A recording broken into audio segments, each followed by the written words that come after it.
Yes, that day had arrived. And they ask a question. They say, who is able to stand? Who can be caused to stand? What person or spirit has the able power, the capability to force God or the Lord Jesus Christ to make him stand fast without receiving any consequences of or for rejecting God and the Lord Jesus Christ? So who is able to be caused to stand at this time of the great implementation of the wrath of God by means of the Lord Jesus Christ? Now the word wrath refers to the wrath of God, which is a lasting or angry vengeance. It's like the heat of a burning fire. It's not a spur of the moment thing on God's part, but he has foretold regarding the consequences of unbelief and the rejection of his word, including the promised seed, the Lord Jesus Christ, ever since Genesis chapter 3 and verse 15. The Lord Jesus Christ will carry out all that God tells him to do, including the implementation of God's wrath. Now we saw that in verse 16 and 17, the words they, referring to those who reject God and the Lord Jesus Christ, who speak. There is no response written right there in chapter 6 where we are reading. However, as we progress into chapter 7, we'll see the response that God and the Lord Jesus Christ are well capable of causing those who believe and who obey him to stand and to be saved from destruction. So therefore we saw that the sixth seal does not bring the implementation of the final completion, but only the occurrences prior to it. The effects of the sixth seal bring the collapse of the organized motion of the heavenly stars, the planets, etc., and changes to the geography here on the current earth.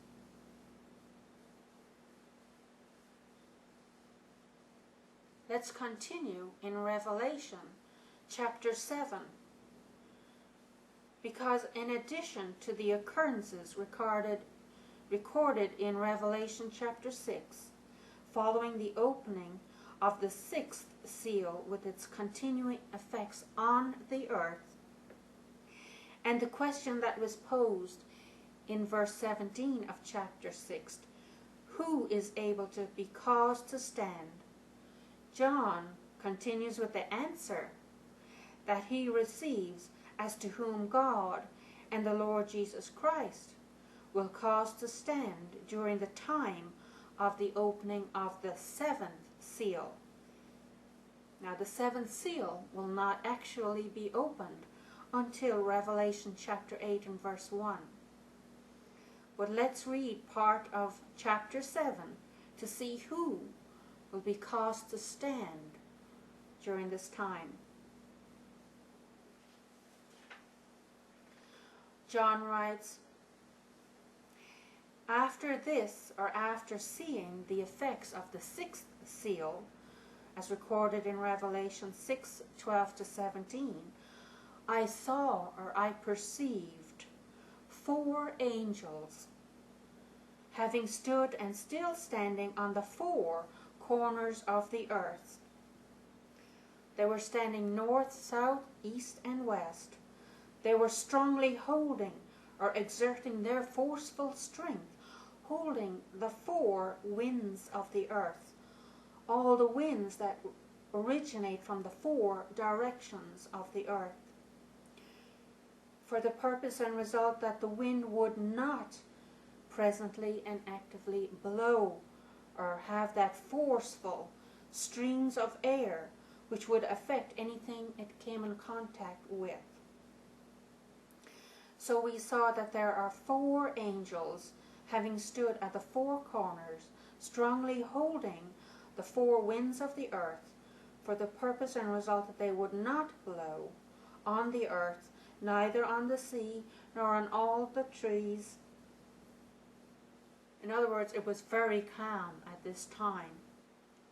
John continues, and I perceived, or I saw, another angel ascending away from the rising sun, moving from the east where the sun rises. And this angel has a seal. A seal is something that is used as a mark of authentication, approval, ratification. It is something that makes fast, as when using a seal, such as a signet ring, to ensure that a letter is secure by impressing the mark of the seal to show its authenticity. So the angel rising from the sun in the east, having the seal of the living God. God is alive. He has the seal of or from the living God. And the angel shouted with a great sound. He shouted loudly to the four angels to whom it was given for them to treat unrighteously the earth and the sea,